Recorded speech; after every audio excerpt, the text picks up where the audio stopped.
Hello sa inyong lahat! Narito na naman si Mami Essie para mag-share na naman sa inyo ng isang masarap na kakanin, isang masarap na merienda, ang tibok-tibok. Pero bago tayo mag-umpisa, kung kayo ay nasa Facebook, don't forget to follow, like, and share. At kung nasa YouTube naman po, wag lang kalimutang mag-subscribe at pindutin ang bell button para lagi kayong updated sa ating mga bagong video. Ngayon, narito po ang ating mga kakailanganing sangkap. Sa paggawa po ng tibok-tibok, kakailanganin po natin ng munggo na green. Pwede din po ang munggo na red. Ito po ay 1/4. Hinugasan ko po ng malinis at nilagyan ko na po ng tubig. 4 cups na glutinous rice flour. Water. Ito po ay 1/2 cup na brown sugar. Gagamitin po natin yan mamaya sa ating munggo. Para naman po sa ating toppings, pang-toppings, gagamit po ako ng 1 cup na white sugar, 4.5 cup na kakanggata o coconut cream, at 1 tablespoon na harina. Okay, ngayon po, umpisahan po natin yung pagpapalambot o pagsasaing ng munggo.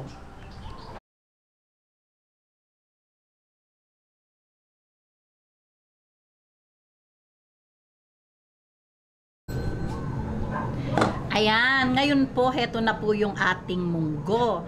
Ito po ay ating palalambutan hanggang sa matuyo yung kanyang tubig. Pero syempre po, hanggat hindi pa po talaga malambot o pumuputok yung ating munggo, sisilip-silipin po natin kasi po babantu-bantuan po natin once na natutuyo na yung tubig. Ngayon, ipakikita ko po sa inyo pag natutuyo na yung tubig at matigas pa, babantuan po natin. Okay? At yung pong kalan ay nasa high heat. Ayan, ganito po yung sinasabi ko na hindi pa po gaanong malambot yung munggo natin, tuyo na po yung tubig. Kaya po babantuan natin. Ayan, pakonti-konti lang po yung banto.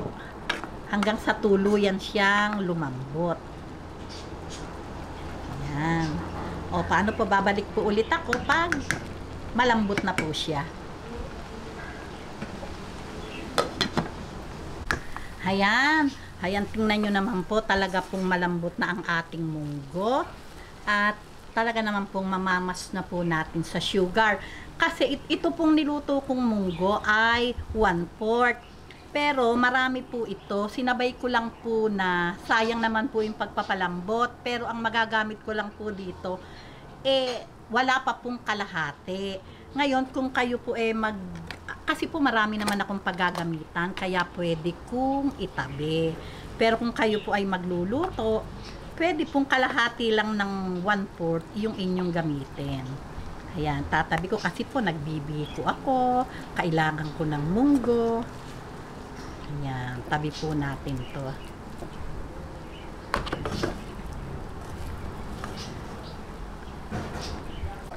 Ayan, ito lang po, ganito lang pong kadami yung ating kakailanganin. Ngayon po, lalagyan na po natin ng sugar. 1/2 cup po ang aking ilalagay na sugar.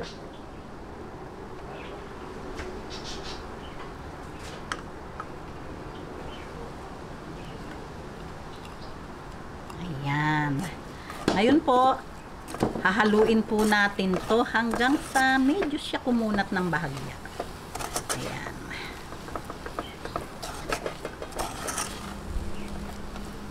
Ayan, haluin lang po natin hanggang sa mag-mix yung sugar at saka yung munggo.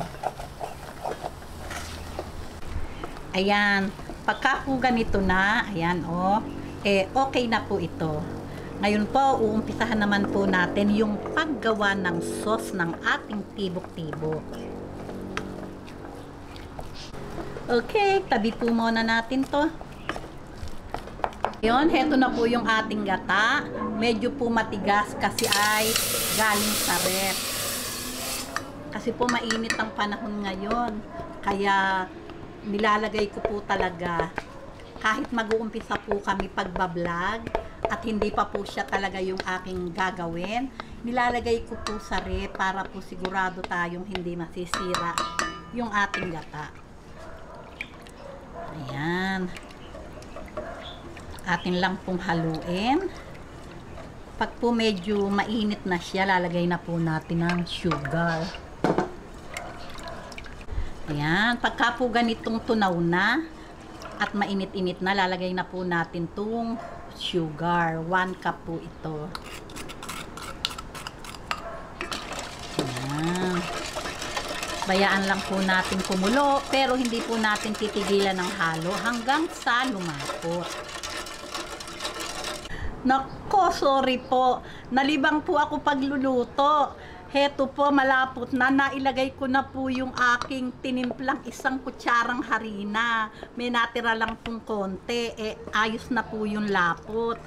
Kaya heto po, na late. Pero inilagay ko na po yung 1 kutsarang harina. Tinimpla ko lang po sa kaunti na tubig hanggang sa malusaw siya. At kailangan po yung walang buo-buo.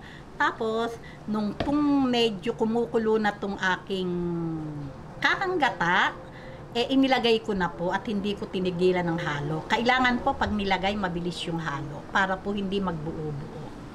Ayan, o diba, napakaganda na.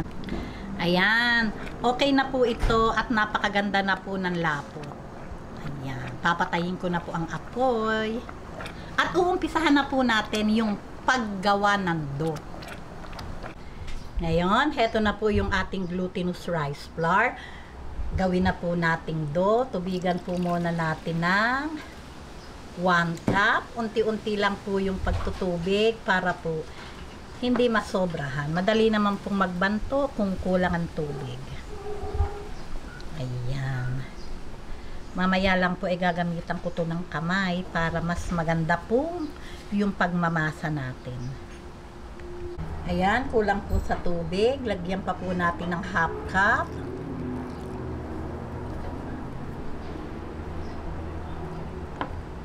Ayan. Malinis po yung kamay ko. Siguraduhin po nating malinis yung ating kamay pag hahawak po tayo ng ating lulutuin.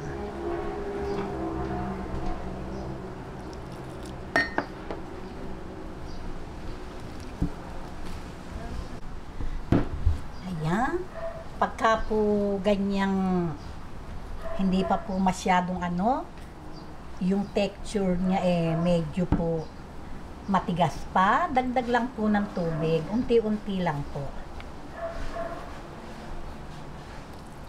Ayan. Nagdagdag po ako ng 1/4 cup. Ayan. Pagka po hindi na dumidikit sa ating kamay, ibig sabihin lang po noon tamang-tama yung ating timpla. Ayan. Ayan, no, hindi na po dumidikit. Okay na po yung ganitong texture. Okay, umpisahan na po natin yung pagpapalaman.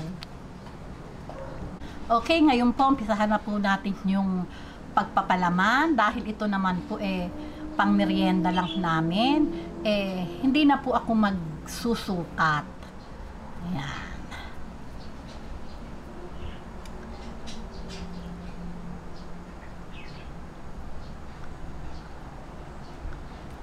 Ayan, ganyan lang po. Atin pong ilak. At bilugin po ulit natin. Ayan, nasa inyo po iyan kung gusto nyo, bilog na ganyan. Ako medyo aartihan ko lang. Gusto ko naman medyo haba-haba ng bahagya. Ayan, magbilog po ulit tayo. Ganyan lang po. Lagyan po natin ng palamang munggo. Napakasarap po nitong merienda na ito. Ayan, ganyan. I-sealed lang po natin. Lahat ng gilid. Ganyan lang po. Oh. Ayan. Tapos po, atin lang po ulit bilugin. Yan. Pwede po ang bilog. Gusto ko lang po ng bahagyang may arte. Kaya, medyo, ayan. Okay. Dito ba? Ngayon, tatapusin ko lang po lahat tong ating pinapalamanan at magbabalik po ako pag magsasalang na po tayo. Okay. Ayan, pagka po ganitong napalamanan, nalagyan na po natin ng palamang munggo, excuse me, pakukuluan na po natin. Lalagay na po natin dito sa kumukulong tubig ang ginawa nating mga balls. Ayan.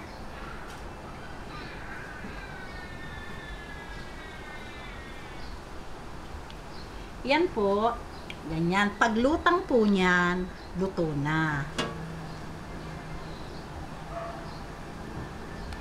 Yan. Okay, hintayin lang po natin lumutang at hahanguin na po natin. Ayan, pagka po ganitong lumutang na, hahanguin na po natin. Ayan, napakadali lang. Meron na kayong masarap na merienda.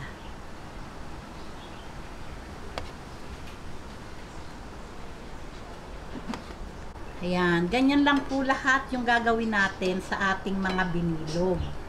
Okay, tatapusin ko lang po lahat at magbe-bake na po tayo. Ngayon, heto na po yung ating napakuluan. Isa-isa lang po nating ilalatag sa ating molder. Ayan, ganyan. Napakalagkit kasi ay purong-puro. Ayan. Iharera lang po natin sa ating baking pan. Naninikit po sa aking kutsara.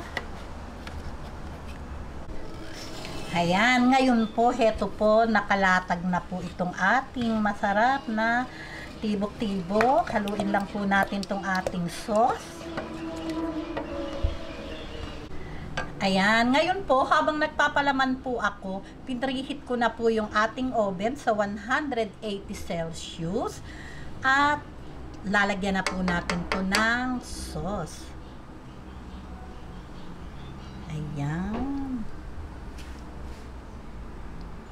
Siyempre po, masarap, maraming sauce. Ayan. Okay na po ito. Ngayon po, lalagay na po natin to sa ating oven at i-bake po natin to ng mga, tingnan po natin, 15 to 20 minutes hanggang sa mag golden brown yung ibabaw. Okay. Ngayon, kung napansin nyo po itong aking rack ay itinaas ko po yan ng isang layer para po madali siyang mag-brown.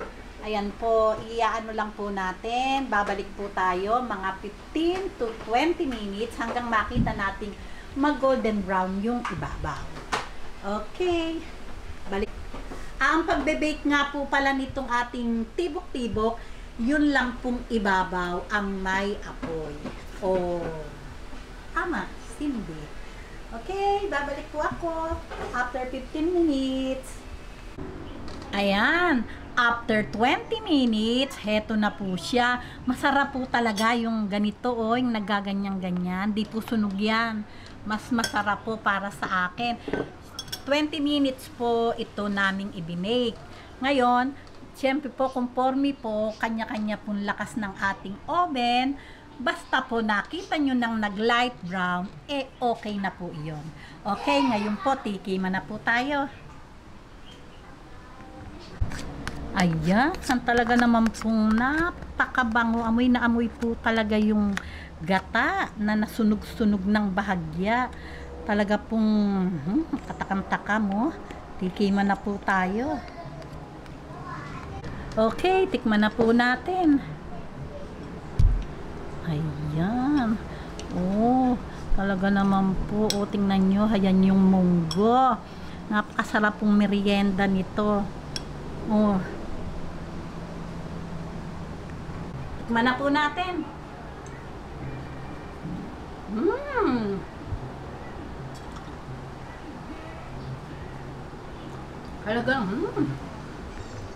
Talaga pong napakasarap. Ayos na ayos lang po yung tamis.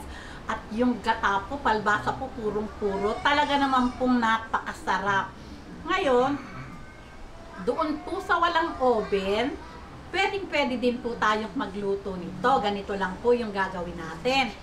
Pagka po na-assemble na po natin yung ating tibok-tibok at nalagyan na po natin ng sauce, magpapabagal lang po tayo sa kaprasong iyero o kahit na po pan na hindi nyo ginagamit, lagyan nyo lang po yun ng baga at itakip nyo kung saan kayo magluluto na molder. Basta lang po kasukat.